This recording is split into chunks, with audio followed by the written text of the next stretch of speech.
Olá, boa tarde. Aqui é o Nori Inocêncio. Vim através desse novo canal que eu estou criando.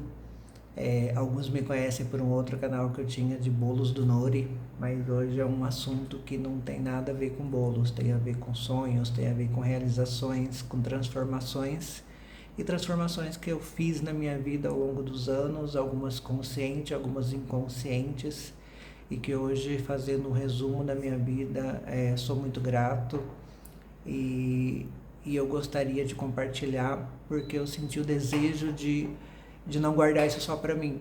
Eu falo, eu comento com algumas pessoas, amigos mais próximos, mas eu senti um desejo de levar isso para o mundo, de levar o conhecimento. Muitas pessoas aí, a gente está num século, numa geração com muita depressão. Eu já passei por depressão, sei o quanto é difícil, e eu senti do fundo do meu coração que eu precisava compartilhar isso com o mundo. Eu moro em uma cidade pequena, interior de São Paulo. Muitos conhecem a minha vida, conhecem a minha história, mas às vezes até para eles esse vídeo que eu vou contar hoje, esse vídeo que eu vou fazer, vai ser um ponto de interrogação até para coisas que muita gente não sabe, muita gente acompanhou, não lembra. Então, assim, de um outro ponto de vista meu hoje. Recentemente eu acabei de ler um livro, aquele livro O Poder do Subconsciente. É um livro magnífico do Joseph Murphy. Eu recomendo para todos que tiverem aí com dúvidas, que tiverem alguma coisa que esteja falhando, porque a nossa vida são pilares, né? Então a gente tem o pilar saúde, pilar pessoal, profissional, relacionamento, pilar amoroso. Então é difícil a gente equilibrar ali todos os pilares da nossa vida. Uma hora o pilar vai bem, outra hora outro pilar não, outra hora estamos bem financeiramente, outra hora relacionamentos não dão certo ou vice-versa. Então a gente vive numa tentativa de constante equilíbrio e muitas das vezes a gente não consegue. Então a gente acaba entrando em depressão, muitos com pensamentos suicidas. Graças a Deus, na época que eu tive depressão, eu não tive esses pensamentos, mas cheguei a desenvolver o síndrome do pânico. E só quem passa mesmo, é muito ruim, é muito difícil. Mas graças a Deus e graças à minha força de vontade, ao apoio que eu tive dos meus amigos, eu venci. E hoje eu consigo estar aqui de cabeça erguida e contar essa história para vocês, e contar como foi a minha infância, como foi quando eu comecei a trabalhar, como foi a minha vida, e contar um pouco de como eu consegui chegar onde eu cheguei, através dos desejos, da fé que eu tinha e da vontade de chegar e a vontade de crescer, mas com muita dificuldade, com muitos impasses, com muitas pedras no caminho que todos nós temos, mas que fui vencendo, e tem muitas a vencer, né? Quando na vida a gente é um eterno aprendizado, a gente nunca vai estar totalmente sem dificuldades, sem problemas, mas acredito que o caminho é esse. Eu vou começar contando um pouco ali eu vou fazer partes, esses vídeos eu vou fazer uma parte hoje, muito voltada para o que eu conquistei, o que eu era aonde eu cheguei. E depois eu vou fazendo mais vídeos falando um pouquinho mais, expandindo um pouco mais a mente, um pouco mais do poder do nosso subconsciente, o quanto a gente pode conquistar, o quanto a gente pode atrair coisas boas, mas muito voltado para vibração, para pensamentos positivos, para autoconhecimento, para a gente conseguir. Eu ainda estou em fase de aprendizado, eu tenho muito a que aprender ainda, mas eu acho que eu estou no caminho. Estou expandindo a minha mente, então eu acredito que a gente possa vencer várias batalhas internas, e tudo dentro de nós, nada está fora.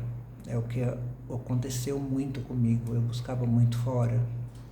Eu achava que o outro era o problema, que meus relacionamentos anteriores eram o problema, e no fim a gente se depara com tudo dentro de nós, e quando a gente muda dentro de nós, as coisas fora mudam, a forma que a gente visualiza a vida muda. e isso é incrível. Eu comecei a trabalhar aos 15 anos. Eu trabalhei 3 anos no supermercado na cidade que eu moro, Agudos, interior de São Paulo. E nesses 3 anos eu fui feliz, conquistei ali. Eu queria fazer um curso de informática, eu fiz meu curso de informática. Meu pai sempre trabalhou em trabalho humilde, sempre não ganhou muito bem, mas nunca deixou de faltar nada pra gente, gratidão. Mas a gente não tinha recursos ilimitados, como muitos não têm, né? De poder fazer uma faculdade ali com as condições dele. Então, e naquela época eu nem pensava em fazer com a faculdade também, eu só pensava em terminar o 2º grau. A faculdade não era o meu intuito. Mas eu comecei a sentir algo dentro de mim que o mercado não era o que eu queria para minha vida toda. Eu trabalhei 2 anos e meio período, e quando eu passei a trabalhar nos últimos 6 meses, período integral, que até teve uma mudança de lei ali do governo que não podia mais trabalhar meio período, eu pedi para sair. Eu estava estressado ali, já tinha feito os 18 anos, tinha tirado minha carta, que é meu sonho. Eu acho que o meu hobby é dirigir, eu amo dirigir. E eu pedi a conta. Então, ali em 1999, eu entrei em 96, trabalhei em 96, 97, 98, em janeiro de 99 eu pedi as contas. E pedi as contas sem ter nada certo, sem ter nenhum trabalho já engatado para eu sair de lá e entrar em outro. Eu pedi as contas para ficar desempregado. Só que eu também, nessa época, eu vendia sorvete em casa. Então sempre tive uma mente empreendedora também nessa parte. E eu lembro que eu fazia sorvete, meus pais me ajudavam. A gente comprava aqueles potes enormes de sorvete, transformava, colocava em potinhos, vendia, fazia gelinho. E a vida era correria, era trabalho no mercado, fazia curso, estudava parte. Tem uma época que eu trabalhei meio período, que eu estudava de manhã, depois eu fui para o período noturno na escola e passei a trabalhar integral no mercado. Isso durou uns 6 meses, porque depois logo eu pedi a conta. Só que eu sempre tive na minha cabeça de que não era aquilo que eu queria, não era só aquilo, mas eu não sabia o que eu queria.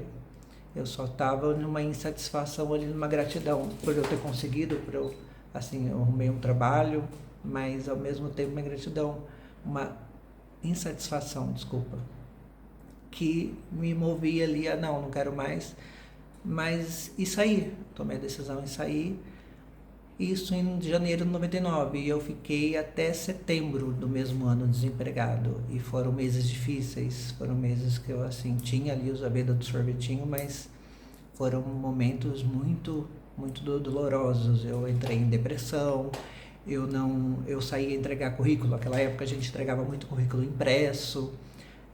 Eu saía, voltava, chorava, porque as pessoas às vezes aceitavam o currículo, pegavam, mas eu não tinha aquela sensação, aquela firmeza de que não, a pessoa pegou, não sentia aquela sinergia de que a pessoa tinha se interessado, de que ia ligar. No entanto que não ligava.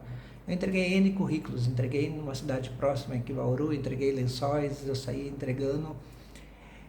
E aquela sensação de que não iria ter chamada, e no entanto que não tinha. Eu não fiz uma entrevista, né, nessa época dos currículos que eu entreguei.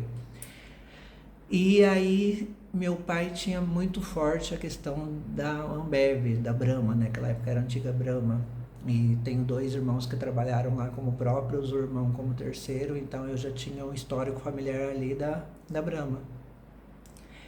E meu pai decidiu correr atrás para mim desse trabalho. Ele tinha uma coisa que ele queria, parecia que hoje eu entendo como um legado que ele deixou. Há 10 anos ele partiu, e eu entendo como um legado que ele deixou para mim, como uma herança mesmo. E meu pai foi tão maravilhoso, minha mãe tão maravilhosa, que na época que eu pedi a conta, eu lembro que eu conversei com eles e eles me apoiaram, né, me deram porte. Meu pai poderia ter ajuda ao contrário, né, poderia falar, não, olha a besteira que você fez, pediu a conta, passou a ganhar um salário mínimo agora.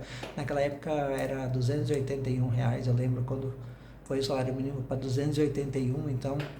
E eu tinha tirado minha carta, tinha aquela ansiedade de comprar carro, porque eu queria dirigir a todo custo, e aquela loucura, aquela ansiedade dos 18 anos. E meu pai me deu apoio, falou, não, vai, né, eu vou atrás. E ele foi falar com uma das gerentes que fazia a contratação na época, a Ieda, e a gente, e meu pai ia falar com ela sem eu estar junto, e no fim chamou, contratou, fiz a entrevista, passei na entrevista e entrei. E é 1º de setembro de 99. Então, e todo aquele tempo ali procurando emprego, desesperado e sem saber mais o que fazer, enfim, consegui meu emprego. Aí entrei como operador de máquinas, não tinha noção de como era uma indústria, eu já tinha experiência ali de mercado, tinha trabalhado poucos meses ali, 1 ano num barzinho perto de casa, então eu não tinha noção de como era uma indústria, de como era uma linha de produção. E eu lembro como se fosse hoje, o primeiro dia que eu entrei, então a gente fica maravilhado, né? Como tem muitos hoje que visitam a empresa, visitam as linhas e eles ficam encantados com o processo, com as etapas, né? A gente vê, né, o produto acabado no mercado, mas tem muita gente que não tem noção de como que é os processos, né, da cerveja, de qualquer envase de alimento, qualquer produção de alimento, e é muito bacana. E aí comecei a minha trajetória de operador, e eu lembro que fiquei 8, 9 anos de operador num turno da madrugada. Eu trabalhei 10 anos no turno da madrugada, mais 8 anos ali direto, e eu lembro que entrou uma supervisora minha e virou para mim e perguntou um dia qual que era o meu objetivo. Aí eu inconscientemente respondi para ela, nenhum. Mas como nenhum? Se lá atrás, quando eu trabalhava no mercado, eu tinha uma ansiedade em crescer, eu tinha eu queria mais, e como que eu estagnei? Entrei numa empresa, fiquei ali 8 anos e o operador estava ok para mim.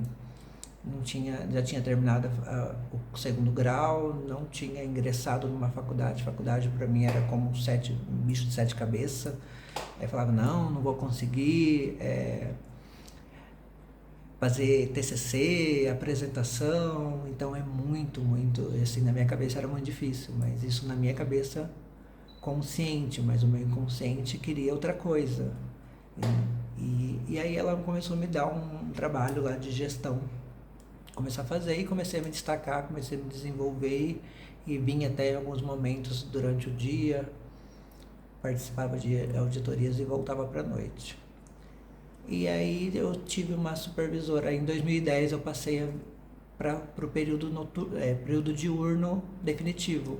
Em 2010 eu vim para o dia e saí da noite. Então completei ali 10 anos de período noturno. E eu lembro que aí tive uma outra supervisora, a Elisângela, muito gente boa também, que ela virou e falou, não, você vai fazer faculdade, que você tem que fazer faculdade porque você pode ser um líder, pode ser um supervisor. E eu falava, não quero, não é para mim, é correria, eu ia trabalhar, fazer faculdade. E ela, não, você vai fazer. E ela começou a plantar essa sementinha e comecei a falar, putz, eu acho que ela tem razão, eu acho que eu posso, vou tentar, vou me arriscar. Aí me arrisquei, me matriculei na Anhanguera, e isso em 2010, 2011 comecei a faculdade, né, no próximo ano que eu tinha vindo para de manhã. E aí fiz administração, e em 2013, no meu 3º ano, 11, 12, 13, 3º ano, eu fui efetivado como supervisor de produção. Ela já não estava mais ali comigo na época, mas deixou um legado também. Acho que foi o que me deu um empurrão ali para eu uma motivação, né? E eu vi que não era tudo aquilo que eu pensava numa faculdade, que não era um bicho de 7 cabeças. Eu acho que hoje eu enxergo como meu poder de merecimento, meu poder a minha capacidade de aprendizagem, eu não tinha noção de como eu era capaz e como eu fui, que eu passei. E terminei em 2014 a faculdade, concluí. 2014 foi um ano muito difícil, foi o ano que eu perdi meu pai. Tinha tudo para parar os estudos, para não concluir, mas perseverei, passei, tive assim muitos percalços. Minha mãe, né, mora sozinha até hoje, mas é uma guerreira, e eu consegui passar por esse momento e finalizei a faculdade. E eu tinha eu tenho uma sensação de gratidão até hoje, porque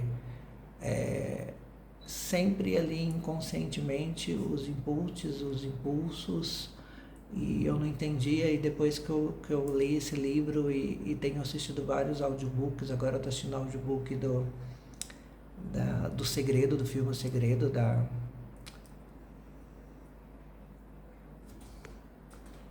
vídeo O Segredo da Honda. E é um livro, audiobook que eu recomendo também, tem sido maravilhoso, uma expansão de consciência muito grande. Então, hoje eu entendi o que aconteceu na minha vida lá atrás, o porquê que eu decidi não querer mais aquela vida de mercado e não querer, porque eu merecia mais. E eu lembro naquela época também que eu fiquei desempregado, que eu tinha acabado de tirar a carta, que eu comentei com vocês, eu tirei a carta em novembro, eu fiz 18 em outubro de 98, e em novembro eu tirei a carta, e em janeiro eu saí do mercado, e com um acerto no mercado eu comprei um Fusca. Eu comprei um Fusca e era meu sonho, eu estava feliz com aquele carro, e era o primeiro carro, então era aquela loucura. E eu vi que, putz, que besteira que eu fiz, porque desempregado, como é que eu ia, né? Tinha o seguro-desemprego, mas como é que eu ia manter? E o carro fundiu o motor com um mês. Um mês eu consegui fundir o motor do Fusca. E eu falei, não quero mais carro, não vou vender minha carta. Eu falava, vou vender minha carta. Acho que vai ter amigos meus daquela época que acompanhou a minha trajetória, naquela saga que foi o Fusca, porque eu não tinha dinheiro para pagar um mecânico, então tinha um primo de um amigo meu que era de São Paulo e estava aqui na cidade, e aí eu deixei o carro para ele arrumar ali, né, falei, vamos, e ele tinha comentado comigo que ele nunca tinha feito motor de um Fusca, então foi o primeiro trabalho dele de mexer com o motor de um Fusca. E aí a hora que ele terminou, eu não conseguia chegar no ponto ali, né, uns negócios, termos técnicos lá bem complicado. E eu lembro que um dia eu rodei a cidade com as minhas amigas, né, a Rosana, Renata, e a gente dando tranco no carro o dia inteiro, e esse carro não pegava. E hoje eu lembro isso e dou risada, mas aquela época foi difícil. Mas eu acredito, e hoje eu vejo o quanto foi necessário passar por essas experiências que muitas das vezes a gente acha ruins, né? Ninguém quer passar por experiências assim, mas é através de todas essas experiências e todos esses sofrimentos que eu passei na minha vida que eu fui crescendo, fui evoluindo. E aí eu fiquei 2 anos sem carro, e aí eu comprei o meu segundo carro, que foi um Ford Chevrolet, né,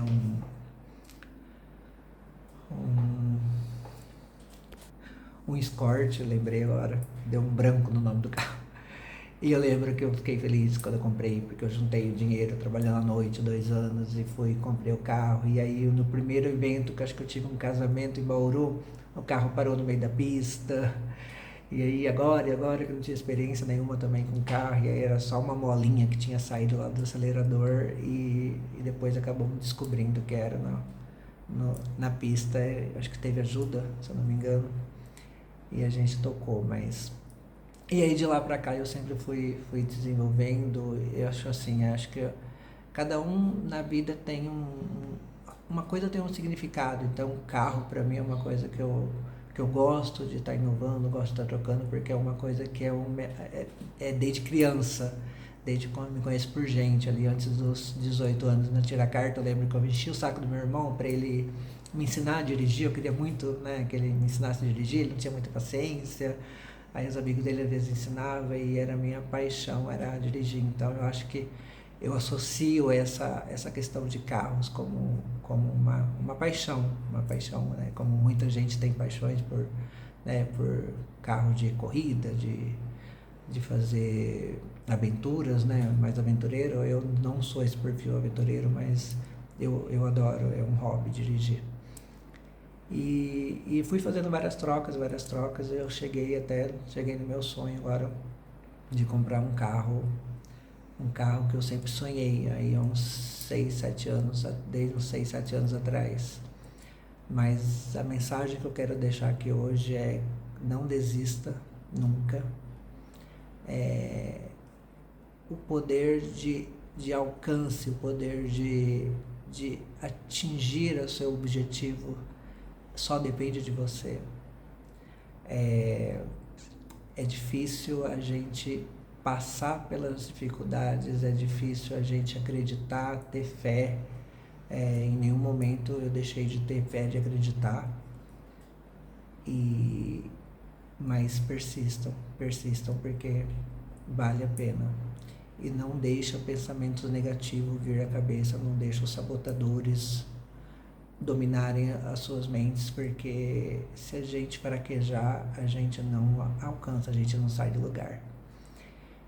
E é isso. Eu quero trazer mais vídeos motivacionais para vocês.